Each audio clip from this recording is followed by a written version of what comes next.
Lorry checking എല്ലാം കഴിഞ്ഞോ? Sir, മാസാവസാനം ശമ്പളം കിട്ടാൻ ഇനിയും 2-3 ദിവസം. അത്യാവശ്യം ചെലവെങ്കിലും വെക്കണ്ടേ? എന്ത് കിട്ടി?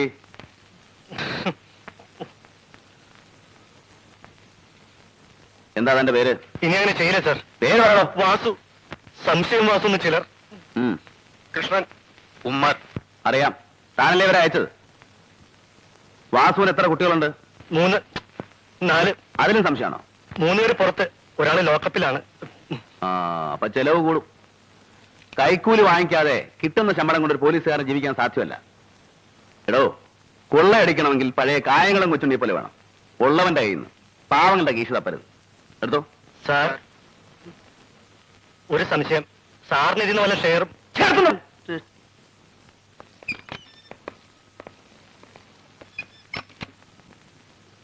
വത്സല എല്ലാം നോക്കിക്കൊള്ളണേ. ഇനി എന്റെ ഗുമസ്തനെ കണ്ടാ മതി. മോന് നല്ല പനിയുണ്ട്. അതിന് ഞാൻ ഡോക്ടറല്ലല്ലോ. വൈകിട്ട് കോളേജ് വിട്ട് വരില്ലേ, കൊണ്ടുപോയി കാണിക്കാരെന്ന് വെച്ചാൽ. ഉഷേ, നീ അച്ഛനെ എഴുതിയില്ലേ? താമസിച്ചാൽ വസ്തു വേറെ ആണുങ്ങൾ വാങ്ങിക്കും. എന്റെ കക്ഷികളായതുകൊണ്ടാണ് വില കുറച്ച് തരുന്നത്. ഒരു ഡിസ്പ്യൂട്ടുള്ള എസ്റ്റേറ്റ് ആണ്, ചുളു വിലക്ക് കിട്ടും. തൽക്കാലം ഒരു 3 ലക്ഷം എങ്കിലും അച്ഛനോട് വാങ്ങിക്കേ, ബാക്കി ഞാൻ ഒപ്പിച്ചോളാം. നിങ്ങൾ തന്നെ ചോദിച്ചോളൂ, എനിക്ക് കഴിയില്ല. നിങ്ങളെന്നെ ക്വാർട്ടേഴ്സിൽ തിരക്കെന്ന് പറഞ്ഞു. ഇരിക്കൂ. അത്യാവശ്യ കാര്യമാണെന്ന് ആ തിരുമേനിയാ പറഞ്ഞത്. ഉവ്വ്, നമ്മൾ തമ്മിൽ കണ്ടിട്ടുള്ളത് കോടതിയിൽ വെച്ചാണ്. പിന്നെ ഇന്നലെ ഇവിടത്തെ ബഹളത്തിനിടയ്ക്ക് ഒന്നും ചോദിക്കാൻ പറ്റിയില്ല. പറയൂ, എന്താ വേണ്ടത്? മടിക്കണ്ട, എന്നാൽ കഴിയുന്ന എന്ത് സഹായവും. അച്ഛാ, എന്തിനാ മനുഷ്യരോടെ കയറ്റിയത്? മിസ്റ്റർ നമ്പൂതിരി, ഞാൻ പോകുന്നു. അവൾ പറഞ്ഞ കാര്യമാക്കരുത്. ഇതുവരെ ഞാൻ അനുഭവിച്ച വേദനയിലധികം ദൈവം ഒരാൾക്കും കൊടുക്കില്ലെന്ന് കരുതിയവളാ ഞാൻ. പിന്നെയും ഏതൊരു മനുഷ്യനെ ഞാൻ കൂടുതൽ വെറുത്തുവോ എന്നും അയാളുടെ മുഖം തന്നെ കാണേണ്ട ഗതികേടാണ് എനിക്ക് വിധിച്ചത്. മോളെ കൊണ്ട് പറയിപ്പിക്കാനാണ് എന്നെ തിരക്ക് അങ്ങോട്ട് വന്നത്. ക്ഷമിക്കുന്നു സാർ, ക്ഷാമമുണ്ടരുത്. എന്നെ അനുസരിക്കില്ലെന്നായോ നീ? എനിക്ക് പറ്റൂ സാർ. ഞാനൊരു സഹായം ചോദിക്കുകയായിരുന്നു. വേദജ്ഞർ കൽപ്പിച്ച കർമാനുഷ്ഠാനങ്ങളിൽ വിശ്വസിക്കുന്നവനാണ് ഞാൻ. ഋത്തുക്കായിട്ടല്ല, ഒരു സാധു ബ്രാഹ്മണനായിട്ട്. പറഞ്ഞാൽ ദേഹി ഒടിഞ്ഞ ദേഹത്തെ എങ്ങനെയും നശിപ്പിക്കാം. ജഡത്തിന് അരണി കടഞ്ഞ ആളിച്ച അഗ്നിയും അടുമരം കത്തിച്ച തീയും ഈ മണ്ണും തീർത്ഥവും ചളിക്കുണ്ടും ഒക്കെ ഒരുപോലെയാണ്. എന്നാൽ ദേഹം വെടിഞ്ഞ ആത്മാവിന് മുക്തി നേടാൻ ഇഹത്തിൽ ജീവിച്ചിരിക്കുന്നവർ കർമ്മങ്ങൾ ചെയ്യണം. ഈ സാധു ബ്രാഹ്മണൻ സാറിനോട് യാചിക്കുന്ന ഭിക്ഷ അതാണ്. എന്റെ മകന്റെ ആത്മാവ് ഗതി കിട്ടാതെ അറിയാതിരിക്കാൻ അന്ത്യകർമ്മങ്ങൾ ചെയ്യണം. പറയൂ സാർ, എവിടെയാണ് അവന്റെ ദേഹം നശിപ്പിച്ചത്? എനിക്കറിയില്ല. എവിടെയാണ് അവന്റെ അവശിഷ്ടങ്ങളുള്ളത്? ഒരു കരുണ അസ്ഥിയോ ഒരു തുള്ളി ചാരുമോ തരും? എന്നോട് ചോദിക്കരുത്. ഇല്ലെങ്കിൽ ഈ മുട്ടന്റെ ശാപം തനിക്ക് കേൾക്കും. താനും തന്റെ കുടുംബവും മുടിയും. ഇയാളൊരു പുല്ല് എനിക്ക് കേൾക്കില്ല. അവനെ ചുട്ടതും കരിച്ചതും കയത്തിൽ കെട്ടി താഴ്ത്തതും ഞാനല്ല.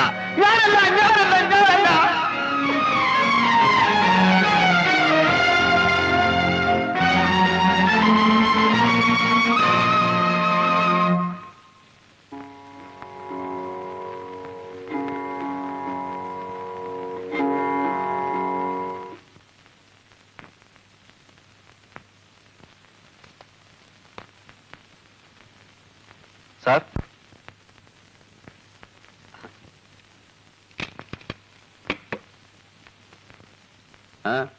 ഞാൻ ശ്രീനി. മനസ്സിലായി? വിപ്ലവ പാർട്ടിയല്ലേ? ഇരിക്കും. ഇപ്പോ സ്പെഷ്യൽ കറസ്പോണ്ടന്റ് ആണ് പ്രതാപം കലാവാരികയുടെ. കലാവാരികയോ? കലയേക്കാൾ കൊലയുമായിട്ടല്ലേ തനിക്ക് കൂടുതൽ ബന്ധം? ഒരു പാവം പോലീസുകാരനെ വെട്ടിക്കുന്ന ആ ചോരയിൽ കൈമുക്കി ചുവരിൽ പതിപ്പിച്ചവനല്ലേ നീ? ആ കാര്യം ഓർമ്മിപ്പിക്കരുത് സാർ. ഞാൻ ആ പ്രസ്ഥാനം വിട്ടു. പിന്നെന്താ ഇങ്ങോട്ട് വന്നത്? വാരികയിൽ തുടർച്ചയായി എന്റെ ഒരു ഫീച്ചർ ആരംഭിച്ചിട്ടുണ്ട്. തടവുകാരുടെ അവശത, ജയിൽ പരിഷ്കരണം. അത് ആവശ്യമാണ്. പ്രത്യേകിച്ച് തന്നെ പോലെ കൊല്ലും കൊലയും നടത്തി അവിടെ ചെല്ലുന്നവർക്ക് പൊറുക്കാൻ ജയിലിൽ സൗകര്യങ്ങൾ കുറവാണ്. ജയിൽ ഈ സുഖം പോരടോ.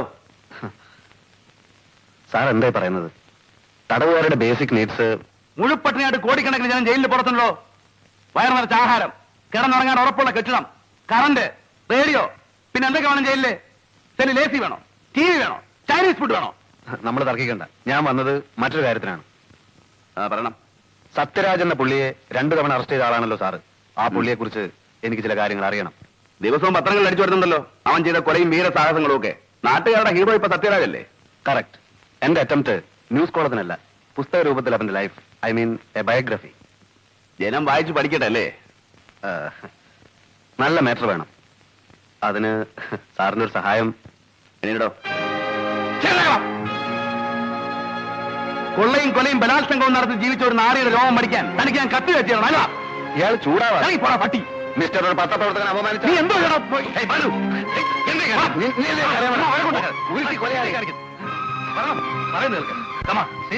എന്തായാലും ക്ഷമിച്ചുകളാ. ഓട്ടൊന്നേ സാറിനെ ഞാൻ അനുസരിക്കാം, പക്ഷെ ഇവനെ എനിക്ക് ചെന്ന് ചെയ്യാൻ കഴിയും. പോടാ പോടാ പോടാ സാറല്ല നീ ഇപ്പൊ പോ.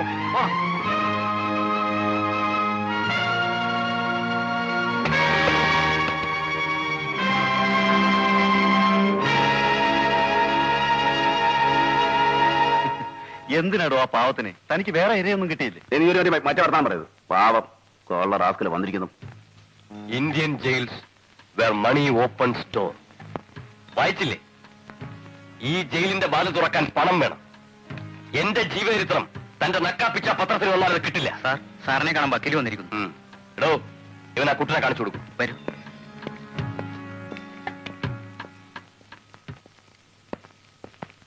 ഏതാ കൂട്ടൻ? കള്ളൻകുട്ടൻ. ഇവിടുത്തെ സ്ഥിരം പുള്ളിയാ. ഇന്നോ നാളെ വിടും. ആ, ഇതാ പുള്ളി. ഇതിനകത്ത് കാണേണ്ടവരെ വേണ്ടതുപോലെ കണ്ട് എല്ലാ ഏർപ്പാടുകളും ചെയ്തിട്ടുണ്ട്. ഇനി അത് പോരാതെ വരികയാണെങ്കിൽ ലിക്കറോ ഫുഡോ എന്താ എന്നെ ഇവിടെ സ്ഥിരമായി താമസിപ്പിക്കാനാണോ ഉദ്ദേശം? എടോ വക്കീലേ, ഒരു കൊലക്കേസിനെ ഞാൻ ഒഴിവായിട്ടുള്ളൂ. വേറെയും കിടക്കുന്നു, ബോംബെയിലും തിരുവനന്തപുരത്തും കാസർഗോട്ടും ഒക്കെ. പിന്നെ എനിക്കറിയാം. അറിയില്ല എന്നെ ഇവിടുന്ന് എപ്പോഴാ മാറ്റുന്നെന്ന്. അതിനിടയ്ക്ക് ഞാനിവിടെ രക്ഷപ്പെട്ടില്ലെങ്കിൽ എന്റെ കഴുത്തിന് കയറ് വീഴും. എല്ലാം ശരിപ്പെടുത്താമെന്നേ. ഇല്ലെങ്കിൽ എന്നെ ഇവിടെ വരുത്തിച്ച യോഗ്യന്മാരെ ഞാൻ ഇവിടെ വരുത്തും. വിസിറ്റേഴ്സ് ആയിട്ടല്ല, തടവുകാരായിട്ട്. അതിനു വേണ്ട തെളിവുകൾ എന്തെങ്കിലും ഉണ്ട്? പതുക്കെ, സൂപ്രണ്ട് മറ്റും അപ്പുറത്തുണ്ട്. അവന്മാരെ കൊണ്ട് എന്റെ വായടപ്പിക്കാൻ നോക്കുകയാണോ? അങ്ങനെ വല്ല പ്ലാനും ഉണ്ടെങ്കിൽ ഞാൻ നേരത്തെ പറയാം. എന്റെ ശവം ചൂടാറും മുമ്പ് എല്ലാ തെളിവുകളും എത്തേണ്ടിടത്തെത്തും. അതിനുള്ള ഏർപ്പാട് ഞാൻ ചെയ്തിട്ടുണ്ട്. സിമന്റ് കച്ചവടത്തിന്റെ മാത്രമല്ല, അവന്മാർ ചെയ്തിട്ടുള്ള പൊന്നും വെള്ളിയും സ്പിരിറ്റും ഡ്രഗ്സും. അങ്ങനെയൊന്നും സംഭവിക്കില്ല സത്യരാജ്, ഞാൻ ഏറ്റു. എങ്കിലും എന്നെ പുറത്തു കിടത്തും, എത്രയും വേഗം. സർക്കിൾ ഇൻസ്പെക്ടർ ബൽറാമിന്റെ മർദ്ദനം തുടരുന്നു. ഫറൂഖ് അഴിഞ്ഞലം ഭാഗത്ത് നിന്നാണ് 25-കാരനായ കുട്ടൻ എന്ന യുവാവിനെ ഈ CI കസ്റ്റഡിയിലെടുത്തത്. വായിക്കണോ? കേൾക്കട്ടെ, എന്നെ പറ്റില്ലേ? അടിച്ചും ഇടിച്ചും കുട്ടനെ കൊണ്ട് കുറ്റം സമ്മതിപ്പിക്കുകയാണ് അത്രേ ഉണ്ടായത്. ഈ ബൽറാമിന് നാട്ടുകാർ നൽകിയ ഓമന പേരാണ്. എന്താ നിർത്തിക്കളഞ്ഞ? സാർ, ഒരു സംശയം. സാറിന് വായിച്ചാൽ ഇഷ്ടപ്പെടുവാവോ? വായിക്ക്. ഓമന പേരാണ് കരടി ബാലു എന്ന്. ക്രൂരനായ ഈ മനുഷ്യക്കരടിയുടെ ഇടിയും തൊഴിയും പ്രസിദ്ധമാണ്. കളവ് തെളിയിക്കാൻ നൂറ്റാണ്ടുകൾക്കപ്പുറത്ത് ജീവിച്ച പ്രാകൃത മനുഷ്യരുടെ കാടൻ രീതിയാണ് ഇയാൾ ഇന്നും സ്വീകരിച്ചു വരുന്നത്. ഇതാരാ എഴുതിയത്? ഒരു സ്ത്രീനി. ജയിലിൽ നിന്നവനെ പുറത്ത് ചാരിക്കാനല്ല പ്രയാസം. ഈ നാട്ടിൽ നിന്നവനെ കടത്തിവിടണ്ടേ? കഴിഞ്ഞ തവണ പറ്റിയ അബദ്ധം ഓർമ്മയുണ്ടല്ലോ. ഇനിയും താമസിച്ച കുഴപ്പമാണ്. മറ്റു കേസുകളിൽ നിന്ന് സത്യരാജനെ രക്ഷപ്പെടുത്താൻ നമുക്ക് കഴിയില്ല. ബോംബെക്കോ മറ്റോ കൊണ്ടുപോയാൽ പിന്നെ അപ്പൊ എന്ത് ചെയ്യും വിൻസെന്റ്? അവനെ ഉടനെ ജയിലിൽ നിന്ന് പുറത്ത് അടിക്കണം. ബാക്കി കാര്യങ്ങൾ നമുക്ക് പിന്നെ ആലോചിക്കാവുന്നേ. ആദ്യം അത് ആലോചിക്കണം മിസ്റ്റർ. പുറത്തു വന്നാൽ ഉടനെ അവനെ പുറം രാജ്യത്തേക്ക് അയക്കാൻ ഒക്കുമോ? ഷിപ്പിലായാലും പ്ലെയിനിലായാലും സൂക്ഷിച്ചു വേണം ചെയ്യാൻ. പ്രോപ്പറായി പ്ലാൻ ചെയ്യാതെ പറ്റില്ല. അതുവരെ സത്യരാജനെ എവിടെ താമസിപ്പിക്കും? അതെനിക്കറിയില്ല. നിങ്ങൾ എങ്ങനെ ഒഴിഞ്ഞു മാറരുത് മിസ്റ്റർ ജയചന്ദ്രൻ. നമുക്കിടയിൽ വക്കീലും കക്ഷിയും തമ്മിലുള്ള ബന്ധം മാത്രമാണ് ഉള്ളത്. ആണോ? പോലീസിന്റെ കണ്ണിൽപ്പെടാത്ത ഒരു ഇടം കണ്ടുപിടിക്കും. മറ്റുള്ളവർക്ക് സംശയം തോന്നാത്ത ഒരു സ്ഥലം.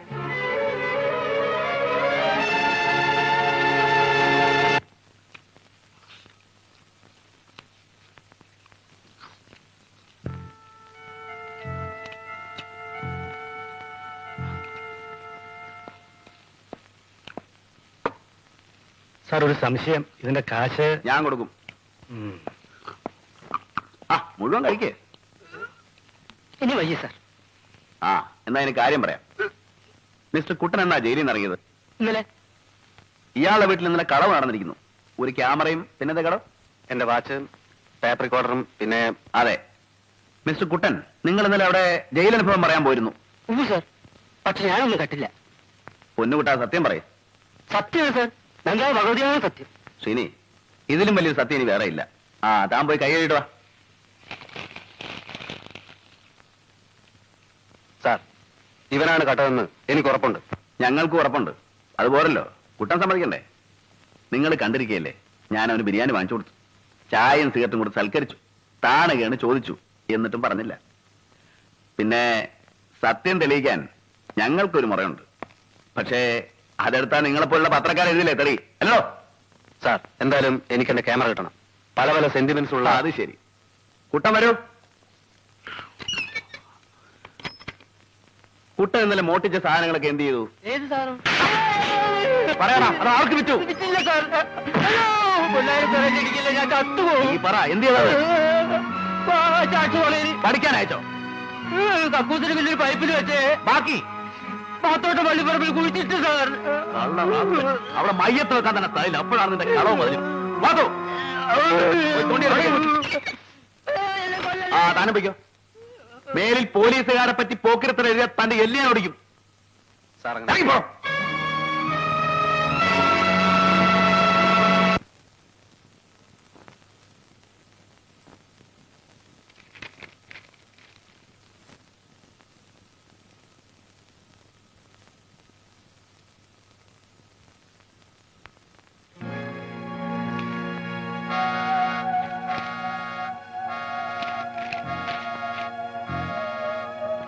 നിർമ്മൽ, ആ പുസ്തകം തരൂ. എന്നിട്ട് എഴുതാൻ ടീച്ചർ പറഞ്ഞു തരൂ. കുട്ടി, ഞാൻ പറയുന്ന അനുസരിക്കൂ, ഇല്ലെങ്കിൽ എനിക്ക് റിപ്പോർട്ട് ചെയ്യേണ്ടി വരും. പോട്ടെ മോളെ, ഒന്ന് അടങ്ങ്. എന്താ പറഞ്ഞത്? വൃത്തിയോട് കാണിച്ച നിന്റെ മുഖത്ത് ഞാൻ ആസിഡ് ഒഴിക്കും. You dirty pig.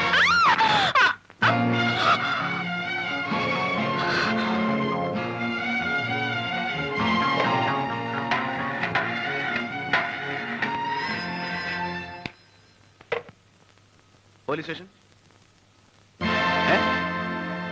ഏത് കോളേജില്?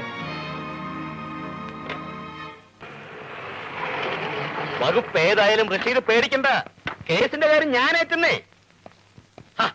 അതിന് മന്ത്രി ഡൽഹിയിൽ പോയിരിക്കല്ലേ, വരട്ടെ.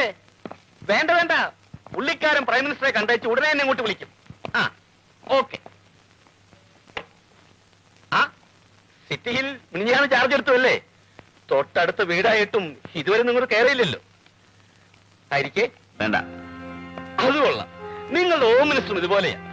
ആളും മന്ത്രിയൊക്കെ ആണെങ്കിലും എന്റെ മുമ്പിൽ ഇരിക്കാൻ മടിയാ. അല്ല, കാര്യമുണ്ട്. അവന് രാഷ്ട്രീയത്തിൽ ഇറക്കിയതും പൊക്കിയതും ഒക്കെ ഞാനാ.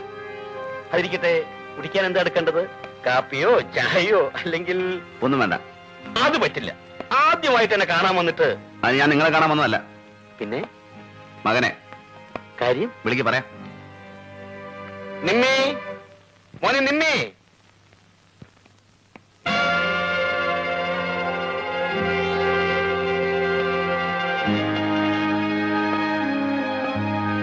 നിർമ്മൽ ഹാസൻ എന്നല്ലേ പേര്?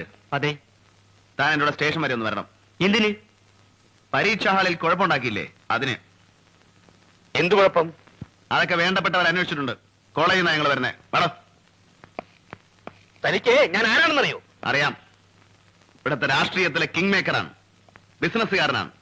മന്ത്രിമാരുടെയും ഉദ്യോഗസ്ഥന്മാരുടെയും പണക്കാരുടെയും ഇടയിൽ സ്വാധീനമുള്ളവനാണ്, ശക്തനാണ്. പിന്നെ സാറിനെ കുറിച്ച് എനിക്ക് ഒന്നുകൂടെ അറിയാം. തിരുവനന്തപുരത്തെ പ്രമാണിമാർക്ക് പെണ്ണുകൂട്ടിക്കൊടുത്ത് കാശുണ്ടാക്കുന്നവൻ, റോയൽ പിംപ്. എടോ, നീ എന്താ പറഞ്ഞത്? മിസ്റ്റർ വെറുതെ കാണാകുണ വർത്താനം പറഞ്ഞാൽ എന്റെ ജോലി മുടക്കരുത്. നില്ലേ, എന്റെ മോനെ കസ്റ്റഡിയിലെടുക്കാൻ തന്റെ ഒരു അറസ്റ്റ് വാറണ്ടുണ്ടോ? അതൊക്കെ ഉണ്ടാവും. മര്യാദക്ക് ചെറുക്കനെ ഇറക്കിക്കൊണ്ടുപോകാൻ സമ്മതിച്ചില്ലെങ്കിൽ ഞങ്ങൾക്ക് ബലം പ്രയോഗിക്കേണ്ടി വരും. പറ.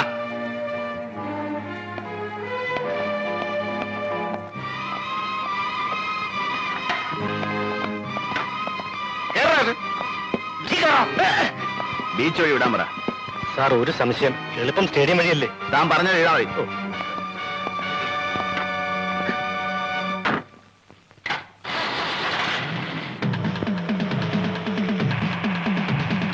പരീക്ഷയ്ക്ക് കോപ്പി അടിക്കുന്നവൻ കഷ്ടപ്പെട്ട് പഠിക്കുന്ന വിദ്യാർത്ഥികളെ തോൽപ്പിക്കുകയല്ലേ? അക്കാപ്പിച്ചയ്ക്ക് സമരിക്കുന്ന തന്നെപ്പോലുള്ള തന്തക്ക് പറക്കാത്ത നേതാക്കന്മാരത് കാണില്ല. ഒരു പാവൻ ടീച്ചറെ ഈ അന്യായം ചേർത്താ ശിക്ഷിക്കണോ? ഞാൻ കോപ്പി അടിച്ചതിനല്ല, അവൾ എന്നെ. ആവണോ? ഓൺ.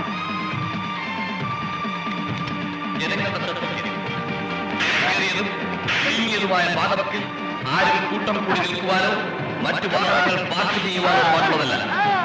ജനങ്ങൾ റോഡരികിൽ സ്ഥാപിച്ചിട്ടുള്ള ആളുകൾ കൂട്ടം കൂട്ടമായി നിൽക്കരുത്. ആ ഓർഡർ മാറ്റണം. KRD അവിടുത്തെ മാറ്റണം. നിങ്ങളുടെ സുരക്ഷിതത്വമാണ് ഞങ്ങളുടെ സേവന ലക്ഷ്യം.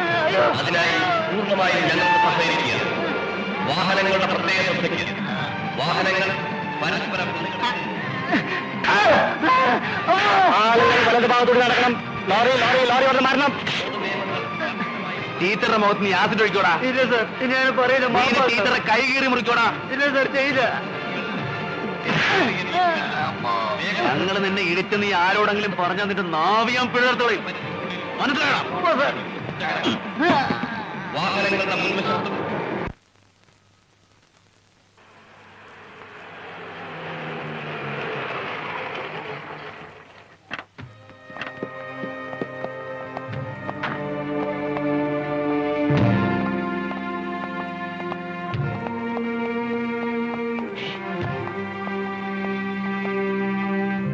എന്റെ മോനെ, നിന്നോട് എന്ത് ചെയ്തു? പറ, എന്ത് ചെയ്തെന്ന് പറ. ഇല്ല, ഒന്നും ചെയ്തില്ല. പിന്നെ ഈ പാടൊക്കെ പറഞ്ഞു കൊടുക്കണ അച്ഛനെ. അത് ഞാൻ വണ്ടിയിൽ നിന്ന് ചാടി ഓടിയപ്പോ വീണതാ. നിങ്ങൾ ഇവനെ എവിടെ കൊണ്ടുവരുന്നു? പറയണം. നിങ്ങളാരാ ചോദിക്കാൻ? ഞാൻ അഡ്വക്കേറ്റ് ജയചന്ദ്രൻ. വക്കീലാണെ കോടതി മതി. ഇവിടെ വന്നൊന്ന് കുറയ്ക്കരുത്. ഇത് പോലീസ് സ്റ്റേഷനാണ്. ഇൻസ്പെക്ടർ, വെറുതെ അല്ലേ വന്നത്? എന്റെ മോനെ ജാമ്യത്തിൽ ഇറക്കാനാണ്. അതിന് വക്കീലും കൊണാപ്പിയൊന്നും വേണ്ട. ഞാൻ വിട്ടേക്കാം, സ്വന്തം ജാമ്യത്തിൽ. പക്ഷേ കേസ് ചാർജ് ചെയ്യാൻ പേരും മേൽവാസം എഴുതിയെടുക്കണം. അവന്റെയും അവന്റെ തന്തയുടെയും. കേരള അവനകത്തേക്ക്.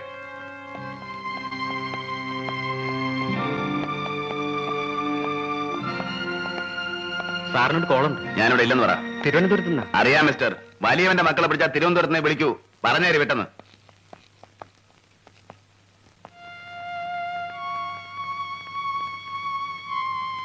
ഒരു അഡ്വക്കേറ്റ് എന്ന നിലയിൽ അവൻ എനിക്ക് റെസ്പെക്ട് തന്നില്ല. അത് ഞാൻ ക്ഷമിച്ചു. എന്നാൽ നിന്റെ കാര്യത്തിൽ അവൻ കാണിച്ച അമിതമായ താല്പര്യമാണ് എന്നെ ഇറിറ്റേറ്റ് ചെയ്യിക്കുന്നത്. ഏതാന്റെ കാര്യമാണ്? ഇൻസ്പെക്ടർ ബൽറാം, നിന്റെ കൈ മുറിഞ്ഞതിൽ എന്നേക്കാൾ വേദന അവനാണ്. ആ പൂർവകാമുകിയല്ലേ, സഹിക്കുന്നുണ്ടാവില്ല. എന്തിനാ ആവശ്യമില്ലാത്തത് പറയുന്നത്? ആവശ്യമില്ലാത്ത വാശി അവനാണ്. ഈ കേസ് രാജിയാവാൻ അവൻ സമ്മതിച്ചില്ല. ഭാര്യയ്ക്ക് പരാതിയില്ലെന്ന് ഭർത്താവായ ഞാൻ പറഞ്ഞിട്ടും കേട്ടില്ല. കേസ് ചാർജ് ചെയ്തു. ഇതെങ്ങനെ നേരിടണമെന്ന് എനിക്കറിയാം. നീ എനിക്കൊരു സ്റ്റേറ്റ്മെന്റ് എഴുതി തരണം. എന്ത് സ്റ്റേറ്റ്മെന്റ്? പരീക്ഷാ ഹാളിൽ എഴുതിക്കൊണ്ടിരുന്ന കുട്ടിയുടെ ഉത്തരക്കടലാസിൽ കൈവച്ചപ്പോൾ അതിനകത്തിരുന്ന ബ്ലേഡ് അബദ്ധത്തിൽ കയ്യിൽ തട്ടിയതാണ്. സത്യം അതല്ല. അവൻ എന്റെ കൈ കീറി മുറിച്ചതാണ്. ആയിരിക്കാം. എന്നാൽ കോടതിയിൽ പ്രതിഭാഗം വക്കീൽ എന്ന നിലയിൽ അന്യായക്കാരിയായ നിന്നെ വിസ്തരിക്കാൻ ഞാൻ തയ്യാറല്ല. പയ്യന്റെ അച്ഛൻ ചന്ദ്രഹാസൻ ആരാണെന്ന് നിനക്കറിയാമോ? രാഷ്ട്രീയക്കാരിൽ വെറും തറയിൽ അദ്ദേഹം. Highly influential and immensely rich. അങ്ങേരുടെ മകനോട് തെറ്റ് ചെയ്താൽ അത് നമുക്ക് അങ്ങ് ക്ഷമിക്കാവുന്നതേ ഉള്ളൂ. ഞാൻ ക്ഷമിക്കില്ല. ഈ കേസ് കോംപ്രമൈസ് ആക്കാൻ ഞാൻ കൂട്ടു നിൽക്കില്ല. You must. ഇതെന്റെ പ്രസ്റ്റീജ് ഇഷ്യൂ ആണ്. നീ എഴുതി തരണം. പ്ലീസ്, എന്നെ കമ്പനി എഴുതി ചെയ്യട്ടാ. പ്ലീസ്. ഓക്കെ, ഞാൻ നിന്നെ നിർബന്ധിക്കില്ല. But you know Usha, it is a duel between me and the inspector Balram. നീ ആരുടെ ഭാഗത്താണെന്ന് എനിക്കറിയണം. എന്റെ ഭാര്യയായിട്ട് ഇവിടെ കഴിയണമെങ്കിൽ ആ സ്റ്റേറ്റ്മെന്റ് എഴുതി തന്നേ പറ്റൂ. The choice is left U.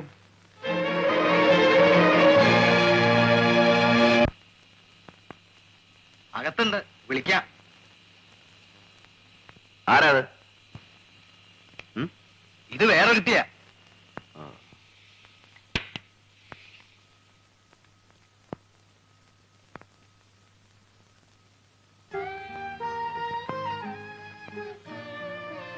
Mrs ജയന്ദ്രൻ ഇവിടെ?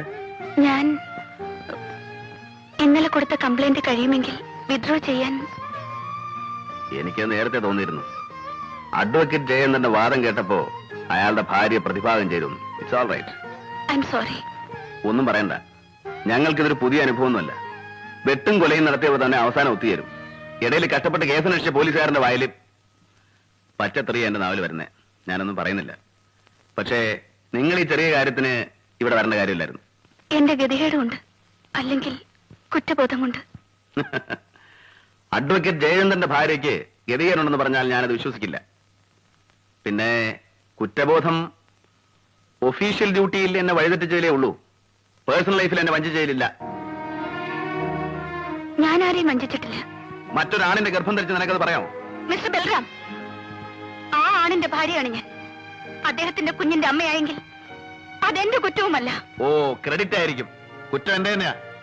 വർഷങ്ങൾ അടുത്ത് പെരുമാറിയിട്ടും മണിക്കൂറുകളോളം തനിച്ചൊരുമിച്ചുണ്ടായിട്ടും നിനക്കൊന്നും നഷ്ടപ്പെട്ടില്ലല്ലോ. വിദ്യയായി എനിക്ക് നിന്നോട് ആരാധനയായിരുന്നു, ഡിവൈൻ ലവ്. പകരം ഒരു ഡെവിൾ മോളസ്റ്റ് ആവാൻ എനിക്ക് കഴിഞ്ഞില്ല. അതിലേ എനിക്ക് ദുഃഖമുള്ളൂ. എന്നെ പഴിചാരി നിങ്ങൾ ശുദ്ധനാവാൻ നോക്കുകയാണോ? ഏയ്, എനിക്കെന്ത് ശുദ്ധത? ഞാൻ എന്നും കുടിക്കും, തോന്നുമ്പോഴൊക്കെ വ്യഭിചരിക്കും. എനിക്കറിയാം. ഇന്ന് എന്റെ ഭാഗം നിങ്ങൾ കേൾക്കണം. കൺഫെഷൻ ആണെങ്കിൽ വേണ്ട. വീടും കുടുംബവുമായി കഴിയുന്ന എനിക്ക് പഴയ കഥകൾ ഓർത്ത് കരയാൻ നേരമില്ല. അന്ന് എന്റെ അച്ഛനും നിങ്ങളും തമ്മിലുണ്ടായ വഴക്കിൽ ഞാൻ മാറി നിന്നത് ഒരു പാവം ചേരാൻ പറ്റാത്തത് കൊണ്ട്. പിന്നീട് അച്ഛനെ കൊണ്ട് സമ്മതിപ്പിക്കാമെന്നാണ് ഞാൻ കരുതിയത്. അതിൽ തോറ്റപ്പോൾ വീടുപേക്ഷിച്ചിറങ്ങി തിരിച്ചവളാ ഞാൻ. നിങ്ങളെ അന്വേഷിച്ച് പലരും പലതും പറഞ്ഞു കേട്ടു. ഞാൻ വിശ്വസിച്ചില്ല. ഒടുവിൽ ഞാൻ കണ്ടത് എവിടെ വെച്ചാണെന്നറിയാലോ.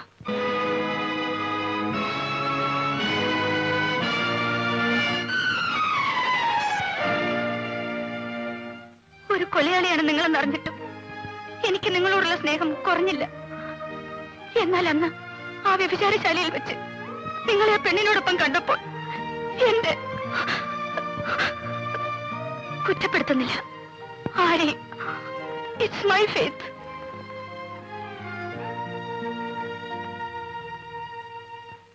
ഉഷേ, ഉഷേ, നീ കോളേജിൽ ജോലി റിസൈൻ ചെയ്തു? ആരോട് ചോദിച്ചിട്ട്? പറ, ആരോട് ചോദിച്ചിട്ടെന്ന്? ചോദിച്ചാൽ സമ്മതിക്കില്ലെന്നറിയാം. അതുകൊണ്ട് ഞാൻ തന്നെ. എന്താ നീ കാണിച്ച ധിക്കാരി? ലക്ഷം രൂപ കൊടുത്താൽ ജോലി കിട്ടുമോ? രാജിവെക്കാതെ ഇനിയും ജോലിക്ക് പോയാൽ സ്റ്റുഡൻസിന്റെ റെസ്പെക്ട് കിട്ടുമോ? അവിടെ എനിക്ക് തല ഉയർത്തി നടക്കാൻ ഒക്കോ? അതുകൂടി ചോദിക്കൂ. കോളേജിലെ കുട്ടികൾക്ക് മുഴുവൻ ഈ സംഭവം അറിയാം. സ്റ്റാഫിൽ പലരുടെയും മുന്നിൽ വെച്ചാണ് പ്രിൻസിപ്പലിന് ഞാൻ പരാതി എഴുതി കൊടുത്തത്. അതിനെതിരായി നിങ്ങൾ എന്നെ കൊണ്ട് പറയിച്ചു, സ്റ്റേറ്റ്മെന്റ് എഴുതി വാങ്ങിച്ചു. ഞാൻ ഇനി എങ്ങനെ അവരെ ഫേസ് ചെയ്യും? എന്നെ അപമാനിച്ച കുട്ടിയെ ക്ലാസ്സിൽ എത്തിക്കൊണ്ട് എനിക്ക് പഠിപ്പിക്കാൻ കഴിയില്ല. പിന്നെ ചുമ്മാ വീട്ടിലിരിക്കണം, അത് നടപ്പില്ല. നിങ്ങൾ അതേ പറയൂ. നാണം കിട്ടി ജോലി ചെയ്താലും നിങ്ങൾക്ക് ശമ്പളം കിട്ടിയാൽ മതി. സോഷ്യൽ മൊറാലിറ്റി വിടാതെ പ്രാക്ടീസ് ചെയ്യുന്ന യോഗ്യന്മാരായ വക്കീലന്മാർ എത്രയോ ഉണ്ട്. നിങ്ങൾക്ക് ആ മാന്യതയില്ല. നിന്റെ മറ്റവനുണ്ടായിരിക്കും മാന്യത, ആ ചെറ്റ പോലീസുകാരൻ. പോലീസുകാർ കളവും കൊലയും കൊള്ളയും ചെയ്യുന്നവരെ പിടിക്കുന്നവരാണ്. ആ ക്രിമിനൽസിനെ ഡിഫെൻഡ് ചെയ്യുകയല്ലേ നിങ്ങളുടെ ജോലി. അവരുടെ കാശ് വാങ്ങി ജീവിക്കുന്ന നിങ്ങളെ പോലെ ചെറ്റത്തരം പോലീസുകാർക്കില്ല. തോന്നിയാസം പറഞ്ഞ കൊന്നുകളയും തന്നെ ഞാൻ. ഇല്ല, നിങ്ങൾ എന്നെ കൊല്ലില്ല. എന്റെ അച്ഛന്റെ സ്വത്തുക്കൾ മുഴുവൻ തട്ടിയെടുക്കുന്നവരെ ഇങ്ങനെ ടോർച്ചർ ചെയ്യുള്ളൂ. പണമാണ് നിങ്ങൾക്ക് വലുത്. ഭാര്യയുടെ കൈ മുറിച്ചാലും കഴുത്തറുത്താലും കക്ഷികളെ നിങ്ങൾ പിണക്കില്ല. അവളെ ഒരു കോളേജ് സ്റ്റുഡന്റ് റേപ്പ് ചെയ്താലും നിങ്ങൾക്ക് പരാതിയില്ല. പണത്തിന് വേണ്ടി സ്വന്തം ഭാര്യയെ അന്യപുരുഷ